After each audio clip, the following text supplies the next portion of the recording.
നമസ്കാരം. തിരുവനന്തപുരം കോർപ്പറേഷനിൽ ഏറ്റവും ശക്തമായ മത്സരം നടക്കുന്ന ഒരു വാർഡിലാണ് ഞാനിപ്പോൾ നിൽക്കുന്നത്. തിരുവനന്തപുരത്തിന്റെ നഗരഹൃദയത്തിൽ വരുന്ന വാർഡ്, കവടിയാർ വാർഡ്. ഇവിടെ കോൺഗ്രസ് എതിരാളികൾക്ക് ഒരു സർപ്രൈസ് കൊടുത്തുകൊണ്ട് കോൺഗ്രസിന്റെ ഏറ്റവും കരുത്തനായ സ്ഥാനാർത്ഥിയാണ് തിരുവനന്തപുരത്ത് ഇറക്കിയത്. തിരുവനന്തപുരത്ത് കോൺഗ്രസിന്റെ മേയർ സ്ഥാനാർത്ഥിയായ ശബരിനാഥിനെയാണ് കവടിയാർ മത്സരത്തിന് രംഗത്തേക്ക് ഇറക്കിയത്. അപ്പോൾ മത്സര രംഗത്തേക്ക് ശബരിനാഥിനെ ഇറക്കിയപ്പോൾ തിരുവനന്തപുരം ജില്ലയിലെ BJPയുടെ കരുത്തനായ സ്ഥാനാർത്ഥികളിൽ ഒരാളായ മധുസൂദനൻ നായരെയാണ് BJP രംഗത്തിറക്കിയിരിക്കുന്നത്.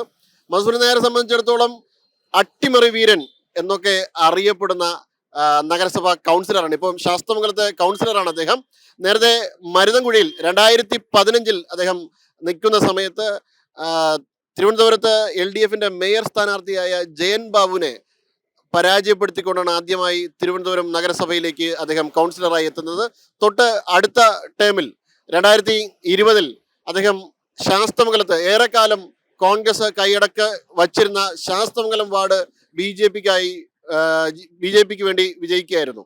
ആ ഒരു കരുത്തോടും വീറോടും വാശിയോടും പൊരുതുന്ന മധുസൂദനൻ നായരെയാണ് ഇക്കുറി കവടിയാറിൽ BJP ശബരിനാഥിന് എതിർ സ്ഥാനാർത്ഥിയായി രംഗത്തിറക്കിയിരിക്കുന്നത്. ഇക്കുറി കനത്ത പോരാട്ടം തന്നെ കവടിയാറിൽ നടക്കുമെന്ന് ഉറപ്പാണ്.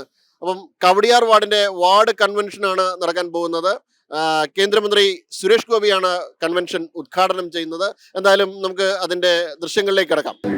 മാത്രമാണ് ഞാൻ വിളിച്ചിരുന്നത്, പക്ഷേ ഇനി അങ്ങനെ പറ്റില്ലല്ലോ.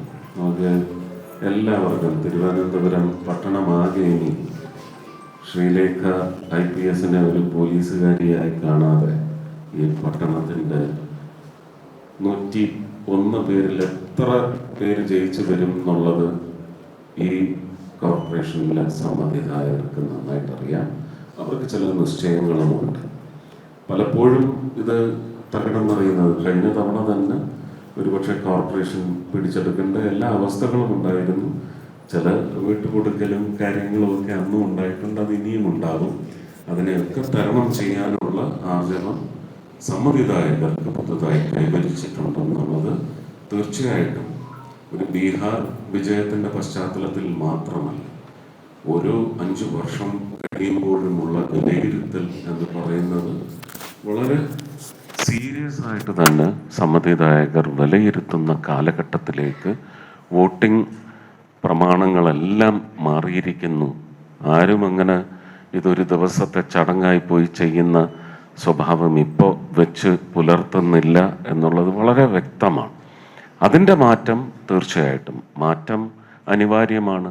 മാറ്റം എല്ലാവരും ആഗ്രഹിക്കുന്നുണ്ട്. പക്ഷേ ആ മാറ്റം കൊണ്ടുവരേണ്ട ഒരു ജനത അതിന് ആദ്യമായി തയ്യാറെടുക്കുന്ന ഒരു തെരഞ്ഞെടുപ്പായിരിക്കും. തദ്ദേശ ഭരണ തെരഞ്ഞെടുപ്പിൽ ആദ്യത്തെ തെരഞ്ഞെടുപ്പായിരിക്കും 2025 ഈ തെരഞ്ഞെടുപ്പെന്ന് ഞാൻ വളരെ ആത്മാർത്ഥമായി തന്നെ മനസ്സിലാക്കി വിശ്വസിക്കുന്നു.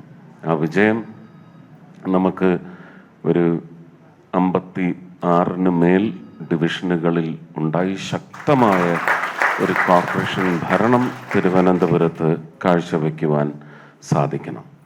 ഞാൻ നേരത്തെ പറഞ്ഞു വന്നത് ഇത്രയും ഓടി നടന്ന് പ്രചരണം കഴിഞ്ഞ തവണ നടത്തിയെടുത്തെന്ന് എൻ്റെ പ്രചരണ ദിവസങ്ങളിലാണ് എനിക്കിപ്പം ആ ദിവസങ്ങളും നിമിഷങ്ങളുമാണ് എനിക്ക് കിടക്കയിൽ നഷ്ടപ്പെട്ടുകൊണ്ടിരിക്കുന്നത്. അതിൽ ഒരു ചെറിയ വേദനയുണ്ട് താനും.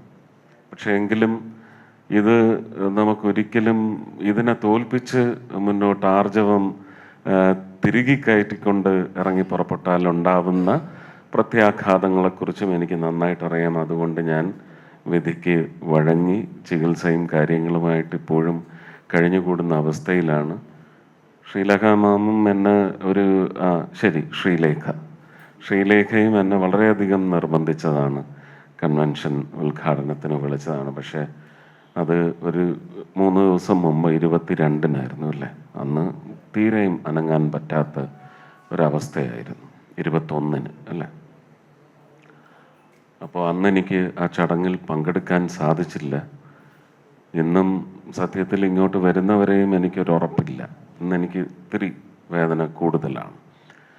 അപ്പോൾ അതുകൊണ്ട് എല്ലാ വിജയ ആശംസകളും നേരുന്നു. കഴിഞ്ഞ തവണ ഞാൻ അന്ന് 100 ഡിവിഷനുകളായിരുന്നു. 100 ഡിവിഷനിലും ഞാൻ പോയി പ്രചരണ പരിപാടികളിൽ പങ്കെടുത്തിരുന്ന ആ ഒരു സമയം ഞാൻ ഓർക്കുകയാണ്. എന്നെ അഡ്വക്കേറ്റ് സുരേഷാണ് കൊണ്ടു നടന്നിരുന്നത്.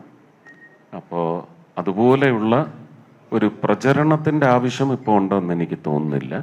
പക്ഷേ സ്ഥാനാർത്ഥികളെല്ലാം സമ്മതിദായകരുടെ ഒരുപക്ഷെ അവരുടെ അതൃപ്തിക്ക് പുതിയ ഒരു എഴുത്ത് നടക്കണമെങ്കിൽ സമ്മതിദായകർ അവരുടെ ഹൃദയത്തിൽ സ്ഥാനാർത്ഥികളെല്ലാവരും നല്ല പതിവ് രേഖപ്പെടുത്തുന്ന തരത്തിലുള്ള പ്രചരണത്തിൽ വളരെ ശക്തമായി തന്നെ മുന്നേറിക്കൊണ്ടിരിക്കണമെന്ന് മാത്രമേ എനിക്ക് ഒരു ഉപദേശമല്ല, എനിക്ക് തോന്നുന്നു അതാണ് നമുക്ക് വർക്കൗട്ടാവാൻ പോകുന്നത്. നമുക്ക് ഇംപ്രസ് ചെയ്യുക മാത്രമല്ല, നമ്മളെ കൊണ്ടേ ഇനി ആവൂ എന്ന് പറയുന്ന ധാരണ ജനങ്ങൾക്കുണ്ടെങ്കിൽ ആ നമ്മളിൽ ഞാനൊരാളാണ് എന്ന് ശ്രീ മധുവിന്, ശ്രീമതി ശ്രീലേഖയ്ക്ക്, അതുപോലെ തന്നെ എല്ലാ സ്ഥാനാർത്ഥികൾക്കും അതിന് കഴിയണം. ഞാൻ തിരുവനന്തപുരം കോർപ്പറേഷനിലേക്ക് മത്സരിക്കുന്ന എല്ലാ BJP സ്ഥാനാർത്ഥികൾക്കും NDAയുടെ സ്ഥാനാർത്ഥികൾക്കും വിജയം ഒരിക്കൽ കൂടി ആശംസിച്ചുകൊണ്ട് ഈ കൺവെൻഷൻ ഇവിടെ ഉദ്ഘാടനം ചെയ്തതായി അറിയിക്കുന്നു. എല്ലാവർക്കും എൻ്റെ സ്നേഹം, നന്ദി. ഒപ്പം ഒരു വിജയം കൈവരിച്ച് വരുമ്പോൾ ഒരു പക്ഷേ ഞാൻ വന്ന് ഇതിലും നല്ല ആരോഗ്യത്തിൽ വന്ന് ഇനി ഉറപ്പുകൾക്ക് ഒരു കൊടി പിടിക്കേണ്ട ആളാണെന്ന് എനിക്ക് നല്ല വ്യക്തമായിട്ടറിയാം. അങ്ങനെ ഒരു നിയോഗം കൂടി തൃശ്ശൂർക്കാർ കേരളത്തിന് അങ്ങനെ ഞാൻ വഴി അങ്ങനെ ഒരു നിയോഗം ഉണ്ട് എന്ന നല്ല ബോധ്യം എനിക്കുണ്ട്. അതുകൊണ്ട് തീർച്ചയായിട്ടും കോർപ്പറേഷൻ ഭാരതീയ ജനതാ പാർട്ടിയെ ഏൽപ്പിക്കൂ പ്രിയ തിരുവനന്തപുരമേ, ബാക്കി കാര്യം ഞങ്ങൾ നോക്കിക്കോളാം. നന്ദി, നമസ്കാരം.